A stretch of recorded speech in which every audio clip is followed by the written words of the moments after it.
Okay, today we're going to do lesson 4.3, and what we're going to be doing is using the distance formula to analyze triangles, and we're also going to be applying the SSS and SAS postulate to show that two triangles are congruent. Now, we'll get into a little bit more about what these letters actually stand for, because we do have a definition for that. All right, let's take a look at the warm-up. Okay.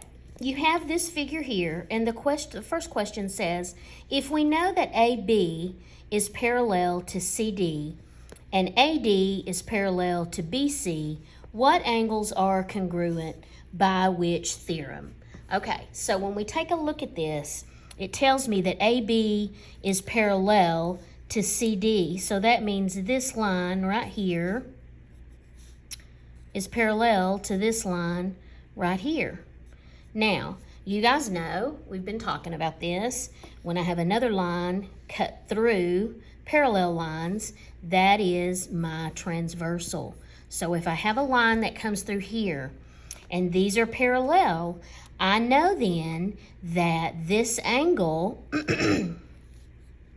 I know that this angle right here, BAC, this one, okay, is going to be congruent to this one right here, which is DCA,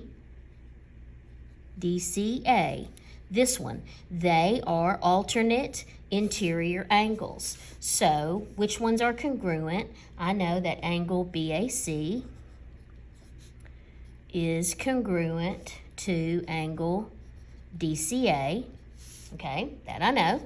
And then I also know that if AD is parallel to BC, so now we're going to be taking a look at this line is parallel to this line. So there again, you have a transversal cutting through there. And this time, you would have angle DAC, this one, being congruent to angle BCA, which would be this one. So really, they're on both sides of the transversal. It just depends on which lines are parallel to one another. So that would also be angle DAC is congruent to angle BCA. And how do I know that? By which theorem? Well, I already said that, that is the alternate interior, and we can abbreviate, alternate interior angle theorem. Okay, and then it asked me which side is congruent by the reflexive property. And we've talked about that. It's been several weeks, and I know we just got back from the holiday, but it has been a while. But reflexive is when one thing is equal to itself because it appears in both shapes, which in this case you have a triangle here, and then you have a triangle here. So this line is equal to itself, which is AC. And I've kind of drawn all over the place. But AC is going to be congruent to itself, AC, because AC appears in this triangle and this triangle. All right, let's take a look at number 2. It's going with this figure.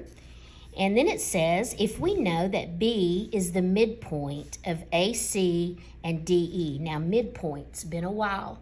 That was the first unit that we talked about that, where we talked about midpoints. But a midpoint in the middle of a line creates two individual congruent parts. That's a midpoint. And just to kind of help you remember, I'm going to draw over here to the side. But when we talked about line segments, let's say we had this line. This middle part right here would be the midpoint. And it's where this side is congruent to this side. Okay? That would be a midpoint of a line segment. And it's been a while. That was Unit 1 that we talked about that. Okay, so if we know that B is the midpoint of AC, so if you look here at your figure, AC, and DE, which segments are congruent? All right, so we have AC. So that means AB would be congruent to BC.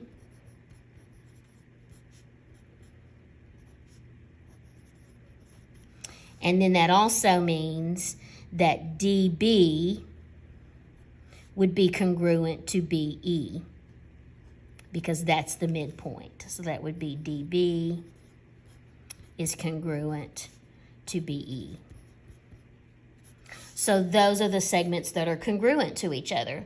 And then it asks me, are there any angles that are congruent by looking at the picture?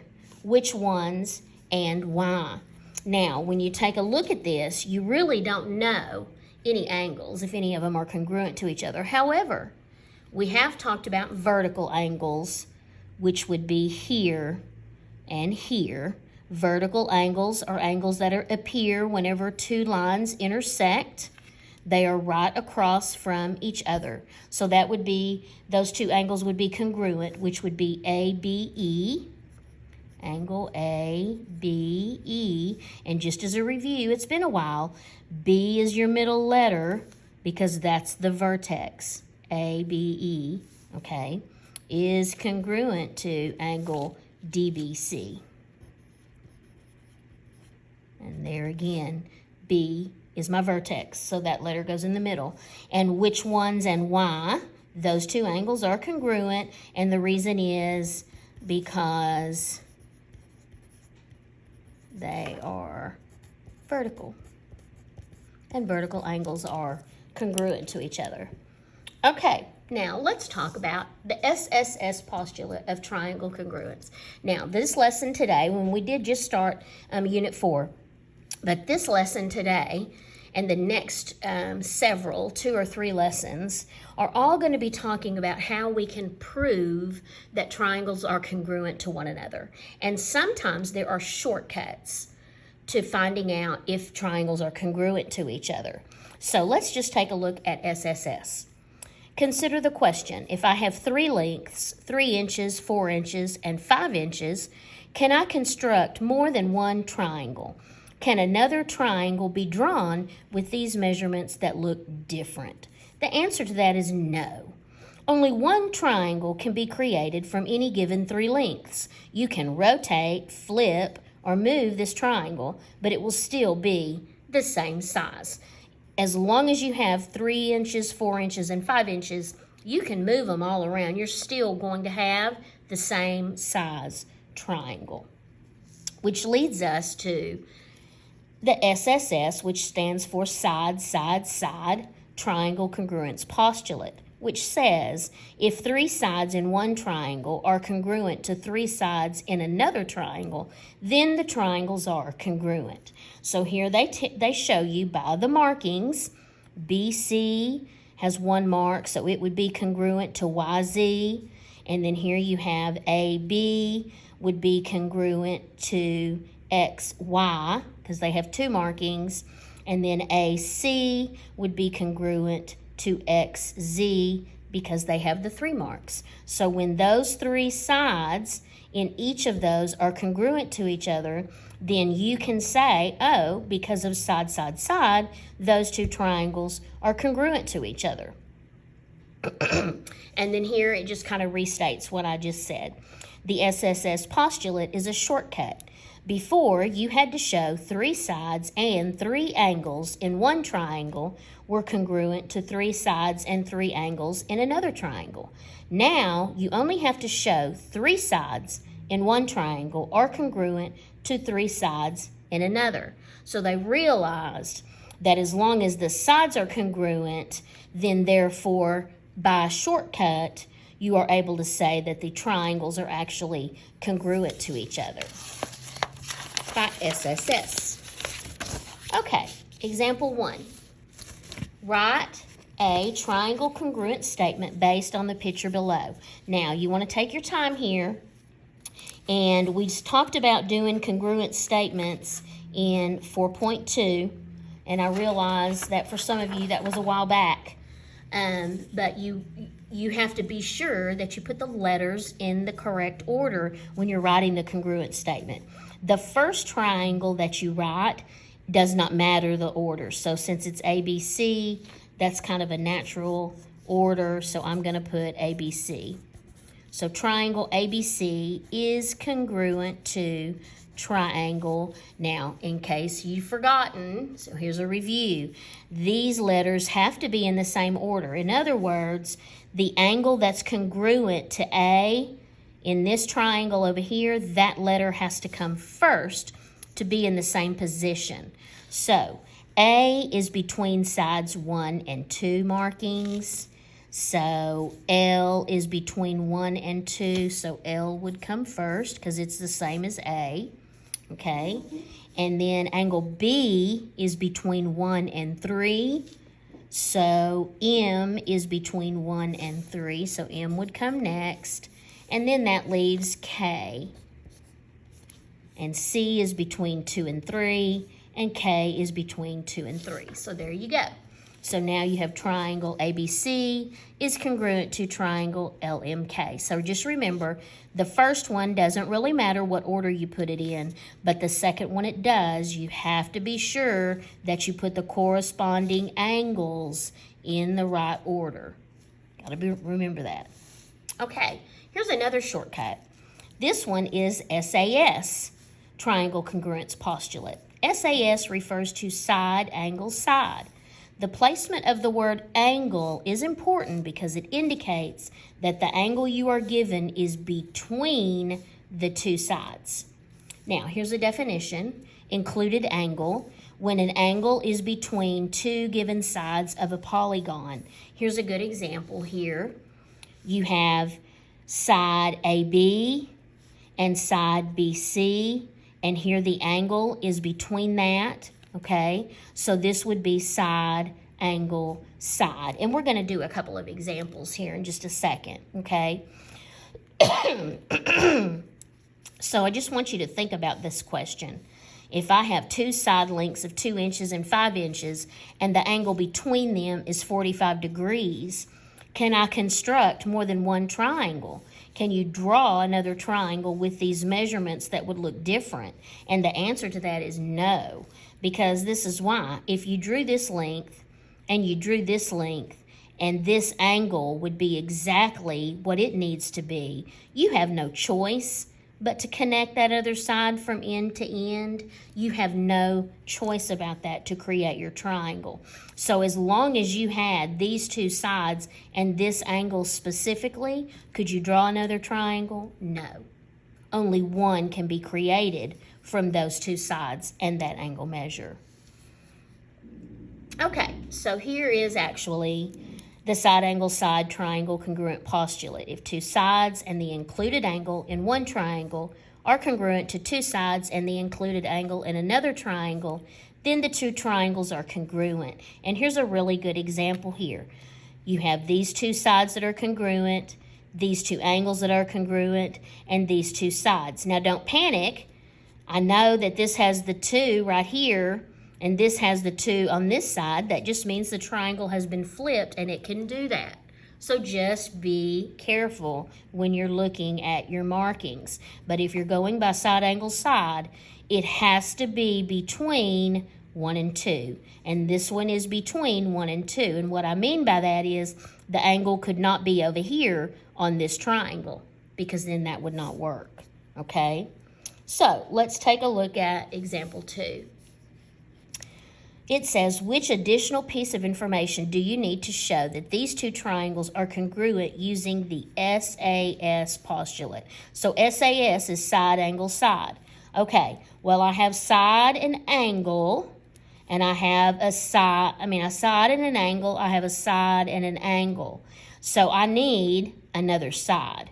So side, angle, side, side, angle, side, because remember, the angle has to be between them. So these two would have to be congruent to one another in order for these two triangles to be congruent by side, angle, side. So what do I need? Well, I need BC to be congruent to km. That's the other piece of information that I need to happen in order for these two triangles to be congruent by side angle side. Okay, next. All right, now this next one is side, side, side in the coordinate plane. You will need your graphing calculator for this, okay? Because this has to deal with using the distance formula in the coordinate plane. And in case you have forgotten, I'm going to write for you. I mean, you can use distance formula or Pythagorean theorem, but when you have them like this, it is way easier just to do the distance formula, okay? And so the distance formula is, make sure you write this down correctly. This is where you have x2 minus x1 squared, and you are adding y2 minus y1 squared. And that is all under the square root symbol. Now, in case you've forgotten, this is the one that you can enter this whole entire thing all at once into the calculator. You need to round to the tenths place unless the directions tell you otherwise, okay? But we've been rounding to the tenths place. So in case you've forgotten, you'll do that. Unless the answer just comes out absolutely already to the tenths place, or if it comes out as a whole number. Okay, so for example 3, this tells me determine if the triangles above are congruent by finding the distances of all the line segments from both triangles. So when you take a look at these two triangles, you can tell that AB is corresponding sides with DE, okay? So you're going to compare the length of AB to the length of DE, because what we're trying to do is we're trying to determine side, side, side. Are all three sides congruent in these two triangles? If they are, then these triangles are congruent to each other according to side, side, side. So, I'm going to write AB here. Okay, and I'm going to find the square root. Now, you guys know I always like to go ahead and set this up. I know some of you don't like to do that, but I do.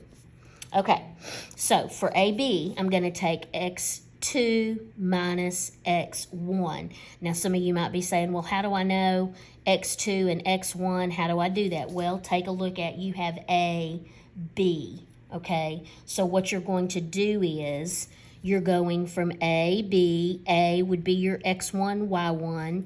B would be your x2, y2. So you would put -2 minus -6. And then you would put 10 minus 5. Okay, put all of that underneath the square root symbol. And once you do that and round, you get 6.4, okay? Now I'm going to compare that with DE.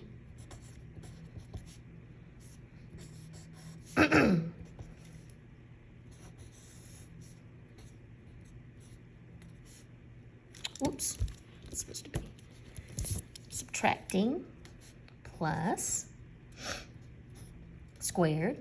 Okay, so now you're thinking, okay, well, how do I know x2 and x1? How do I look at that? You're taking DE, DE, so you would set that up. These would be your 1s, these would be your 2s, so you would put 5 minus 1 and 2 minus -3. Now, if you've already got the minuses in there, then it's real simple, and you can enter it exactly like that in the calculator. Don't make it harder than it is, okay? And once you put that into the calculator, you also get 6.4. So we're off to a good start because these two are congruent to each other. All right, so now let's take a look at, I did AB. Now I need to do BC.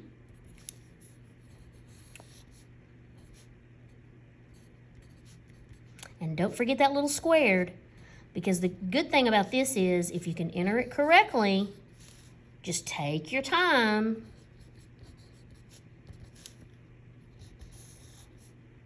Do not rush. Don't forget, even the smallest symbol will give you an incorrect answer, so just be careful about that. Okay, to find out BC, I'm going to do -3 minus -2. And then I'm going to do 3 minus 10. Enter it exactly like that, parentheses and all, with the square root symbol. Don't forget that, and you will get 7.1. And now to do EF,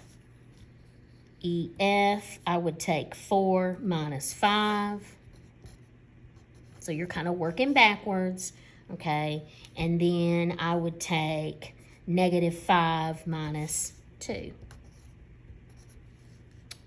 And then you just put it in exactly like that into your graphing calculator. Don't forget any symbols. Don't forget the subtraction. And don't confuse negative signs with a minus sign. Be cautious of those kind of things. Just take your time. And you get 7.1. So far we have side. Now you just need to check that last side just to be sure. So you have AB, BC, and then the last side is going to be CA. So you have to go back up.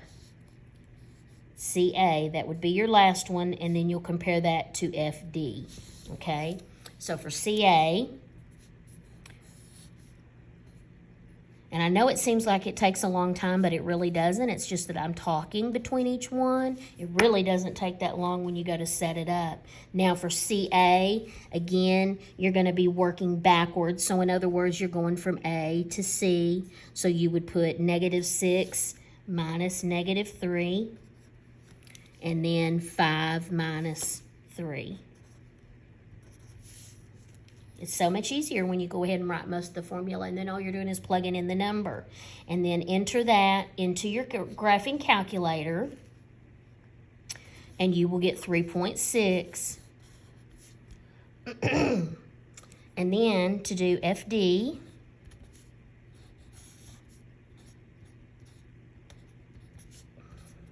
the good thing is that we've done this so much, you guys should be pros at it by now, of finding the distance of each side.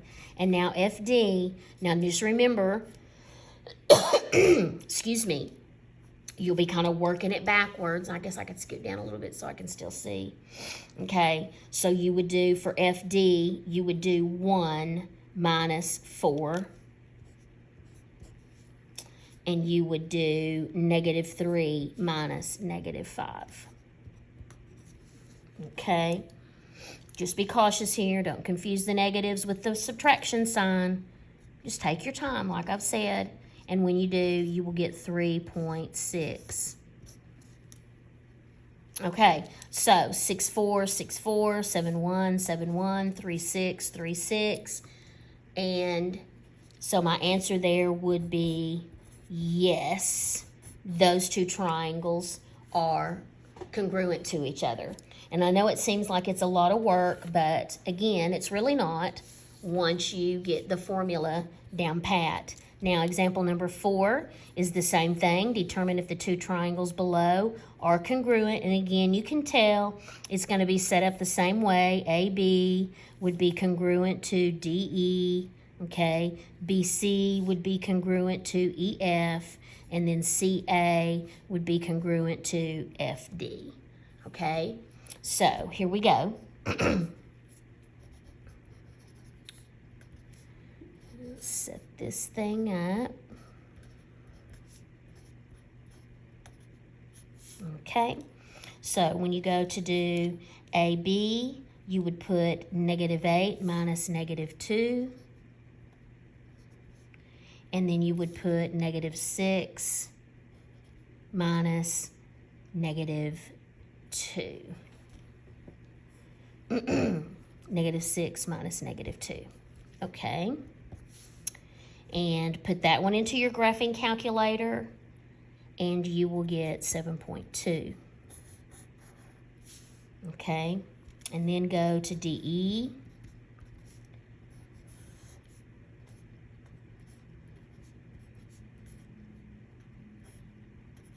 All right, DE, here we go. And that would be 6 minus 3 and 4 minus 9. Enter that into your graphing calculator, and when you do, you will get 5.8. Uh-oh, so that's looking like these are not going to be congruent, but when you're doing these, I'm going to cut you a little bit of slack. If you're going through them like on the last one we did and it looks like the first two are, you need to go ahead and do the third one to double check to be sure that all three sides are congruent with each other, okay? When you go through and you realize the first set that you do is not going to be, then I'm only going to require you to do one more, okay? You don't have to do side, side, side, because if the first two are not, then that kind of wipes it out. So BC, set this up. So I will cut you just a little bit of slack, and I'm going to verify that in just a second, so you'll make sure that you get it straight. Now, when you're going for this for BC, you would do -6 minus -8. And then you would do -9 minus -6, okay? And enter that into your graphing calculator. And when you do, you will get 3.6. Just remember, you're going to round it to the 10th place, unless you get a whole number, okay? And the corresponding side to BC is EF.